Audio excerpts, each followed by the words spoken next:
अस्सलाम वालेकुम। आज के इस ट्यूटोरियल में हम जानेंगे कि अक्सर औक़ात हमारा सामना कुछ ऐसी फाइल से होता है, जैसे ये मैं आपको अभी फ़ोल्डर खोल के दिखाता हूँ।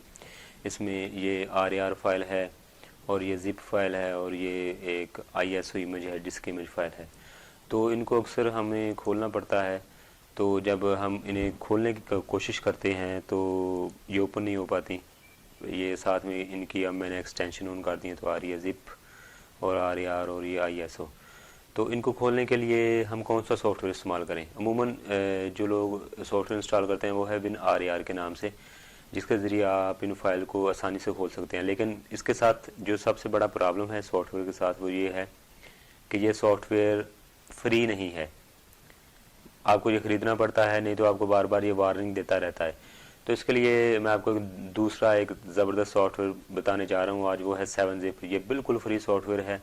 आप सिंपली इसकी वेबसाइट पे जाएं, जो है 7-zip.org, और यहाँ पे जाके अपने कंप्यूटर के हिसाब से इसे डाउनलोड करें। मेरे पास 64 बिट है तो मैं ये डाउनलोड करता हूँ।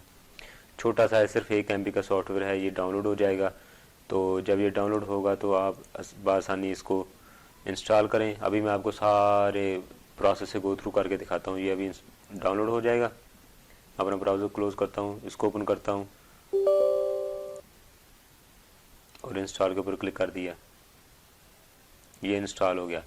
अब आप देखेंगे कि ये इंस्टॉल हो गया है, लेकिन इसके बावजूद ये जो फाइल्स हैं इनके ऊपर कोई इनका जो आइकॉन वगैरह चेंज नहीं हुआ, बल्कि वैसी की वैसी दिखाई दे रही है। मतलब मैंने RAR फाइल खोलनी है, इसको ओपन करने लगा हूँ तो ये नहीं खुलेगी। ये मुझसे पूछ रहा है कि आपके पास कौन सी ऐप है जिसके ज़रिए आप खोलना चाहेंगे।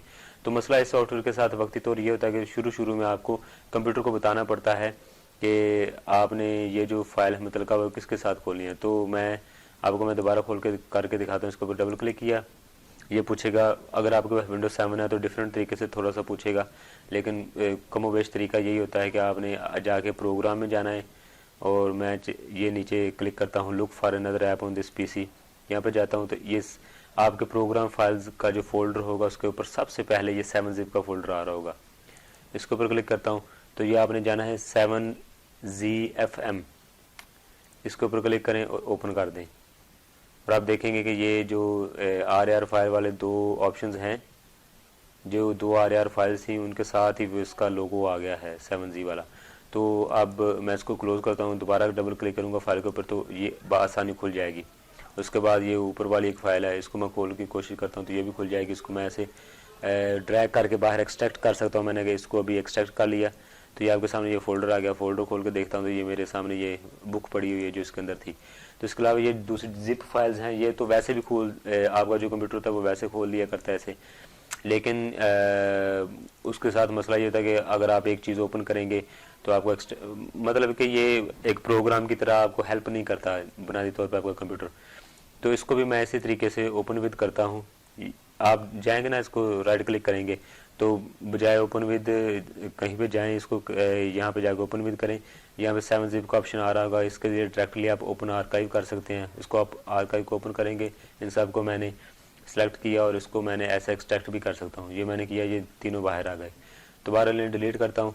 इसके अलावा अगर आप इसके ऊपर भी वही लोगो लाना चाह रहे हैं तो ओपन विद में जाएँ, यहाँ पे मोर ऐप्स के ऊपर जाएं तो ये देखें, क्योंकि मैंने पहली दफ़ा दूसरी फाइल खोलने के लिए इसे सेलेक्ट किया था, इसलिए विंडो का आइडिया हो गया है कि ये जो कंप्रेस्ड फाइल होती है इनको खोलने के लिए ये 7-Zip इस्तेमाल करें। इसके ऊपर क्लिक किया और ऑलवेज का ऑप्शन सेलेक्ट किया, ओके कर दिया।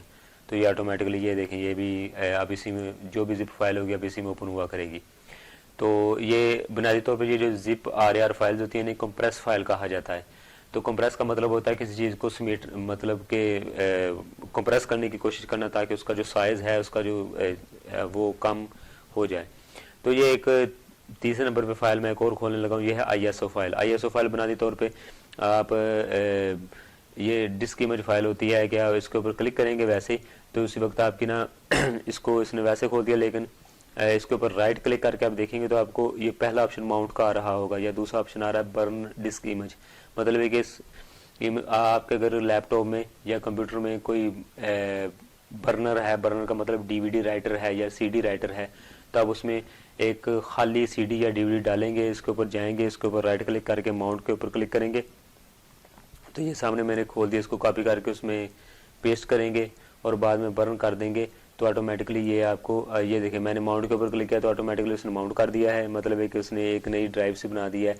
तो अब मैं वापस जाता हूँ उसी ऑप्शन के ऊपर, राइट क्लिक करता हूँ, यहाँ पे बर्न डिस्क के ऊपर क्लिक करूँगा तो उसी वक्त मुझसे पूछेगा कि आपने डिस्क बर्नर कौन सा इस्तेमाल करना है। तो बहरहाल इसको भी अगर आपने ओपन करना है डिस्क मेमोरी फाइल को, तो इसको भी आप 7G के ज़रिए ओपन कर सकते हैं, एक्सट्रैक्ट कर सकते हैं। ये देखें 7G का ऑप्शन आ रहा है, ओपन आर्काइव किया तो इसको मैं इजीली बाहर निकाल के रख सकता हूँ, कहीं भी एक्सट्रैक्ट कर सकता हूँ। तो ये तो था आज का ट्यूटोरियल। मैं दरअसल आपको बताना चाह रहा था कि अगर आपको मसला मसाइल आए इस बारे में, कोई फाइल्स वगैरह खोलने में जो जिप वगैरह होती हैं या RAR होती हैं, तो ये एक छोटा सा सॉफ्टवेयर है 1 MB का, तो ये बड़ी आपकी मदद कर सकता है। तो इंशाल्लाह अगले लेसन के साथ मैं दोबारा हाजिर हूँगा, तब तक के लिए इजाज़त।